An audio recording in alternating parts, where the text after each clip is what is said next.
All right, coming in at number 33, the first pick in the second round area for us on our rankings here. It's Aron Kiviharju, a defenseman out of Finland. And if you were to ask scouts in 2021, maybe even into 2022, hey, let's look down the road. Who's the top pick in the 2024 draft? A lot of people would have said Aron Kiviharju, but it just hasn't developed the way that he would have liked and what would have allowed him to get into that lottery pick status. Yeah, Ross, unfortunately, a big cause for this was he tore his ACL and had to have ACL surgery. That's why he only played a limited amount of games. He only got 7 games, albeit it was in Liga, 7 Liga games with HIFK. He had 1 goal, 1 assist for 2 points.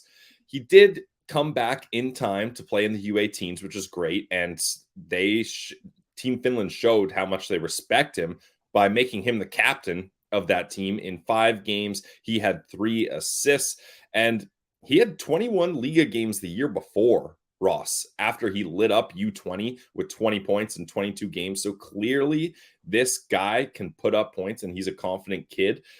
His draft projection reminds me a lot of fellow Finn Atu Ratti.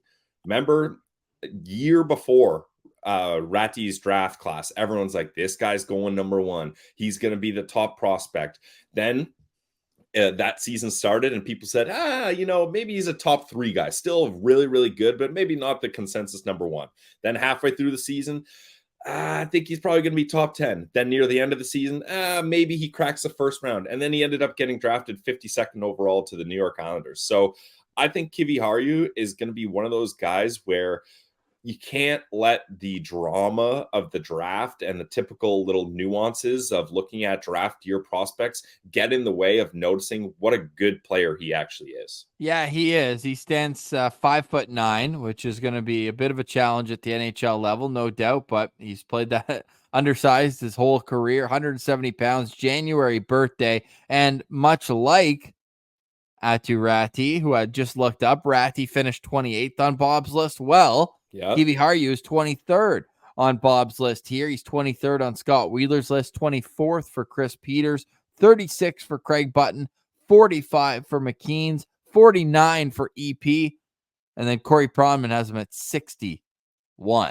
Obviously, less film to watch on Kiviharju this season with the unfortunate injury, but to me, it's all about your due diligence that you've done in the years before of what type of player Kiviharju is going to be. But what made him successful was kind of the razzle and dazzle of being an offensive defenseman and being a guy who was able to jump in to the top junior league pills. This guy was playing U20 hockey at 15. Yeah. He was so ahead of it that it's almost like, I wonder if him coming to North America would be the best thing for him, like ASAP. Yeah, especially Ross, because he has that Liga experience already. I mentioned, sure, he only got 7 games this year, but the year before he was in 21 Liga games. So it's not like he didn't get a chance to get that pro experience. He's a confident kid too, Ross. I saw an interview of him, and he said he models his game after Adam Fox. Smart move. He said his ultimate goal is to win the Stanley Cup. So, some of those Europeans, the World allure. Championships. What's that? They want the World Championships over there. Yeah, exactly. Some of the Europeans, the allure of the Stanley Cup doesn't ring true like it does for Canadians and Americans that have grown up with teams playing in the area. So clearly he's got his sights set high. Wheeler is very high on him, calling him one of the smartest players in the draft. Wheeler loves his ability to break the puck up ice. That's huge. And he can play both sides. He can play the left and the right side.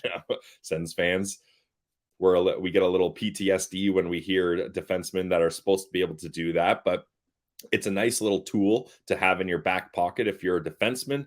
And I just think that a lot of scouts are mentioning Ross. You talked about how he's only 5'9", but the hockey writers, one of their profiles on him mentioned that his skating and his smarts are going to overcome his small size. So I think this is a confident kid that knows he's going to have to work that much harder than every other player just because he's put at a disadvantage with his size, and he sees that as a welcome challenge. I think this is a guy that's going to go far in his hockey career. Well, it's going to take him a while to get there, though, because like you mentioned, he's going to be top 5, top 10, top 15. I mean, even Scott Wheeler, who was the highest on him, was originally like 18 in his midseason rankings. Then after the World U18s, he put him down an extra But handful of spots. He says, I still like him, but there's a chance he slides. Again, it's like, man, that's tough when you're expecting to be a higher pick, and then you just keep tumbling down rankings year after year, month but after month. But Ross, you and I are doing our own ranking list now, so we're getting an idea of how these things go. And being put down on a list isn't necessarily like Wheeler picked his name and is like, "No, this guy sucks. Let's move him down." It can sometimes just be other players are elevating, and that then slots you and slowly shifts you down. So it's not always a detriment to the player. It can be that other players have elevated their game, and that's slotted you down a bit.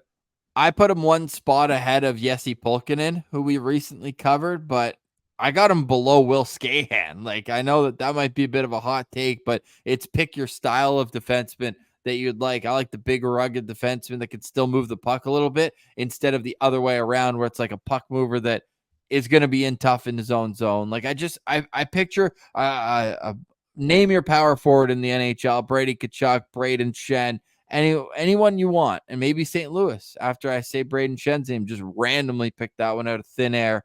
But I think he's gonna have trouble defending in front of the net in the NHL. Yeah, that's fair. But that's something you can learn. Like, remember Eric Brandstrom, same thing. Yeah. Struggled with that. Now, I'm not saying Eric Brandstrom is an elite box out defender, but he's certainly improved over time, right? I see this guy, Ross.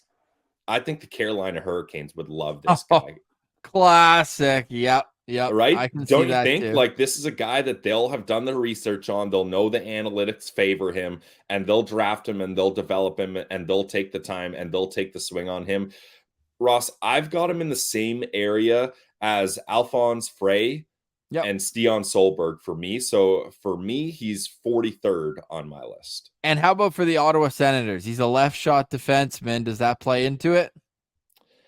A little bit for sure. I got him at 3.5 stars, Ross, just because I do like this player and I believe in him, but he's not the kind of guy the Sens need to be targeting. If he was a right shot, maybe I would think a little bit more, but it's just he's not the guy for the Sens. No, not the guy for the Sens, and that's kind of where I'll leave it, because I think he's going to be kind of But an interesting player to follow, especially like a full season healthy. It's like he missed out on such a critical season of development, so I'm curious to see how he bounces back from that. But I'm excited to watch it from afar because I think there's some boom bust potential there for Kiviharju.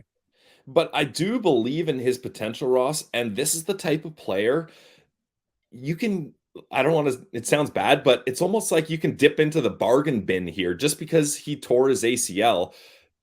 You got to remember, you're not drafting players for what they are right now. You're drafting them for what you think they can be in the future. So just because his draft year, he's tore his ACL and didn't get to show off his stuff, I think he's going to go down in the draft and a team's going to pick him and they're going to be like, we got massive value on this guy just because he had a big injury, or people are scared of the smaller stature. So interesting player. I think he goes somewhere in the second round. For more draft profiles, go check us out on YouTube at Locked On Senators.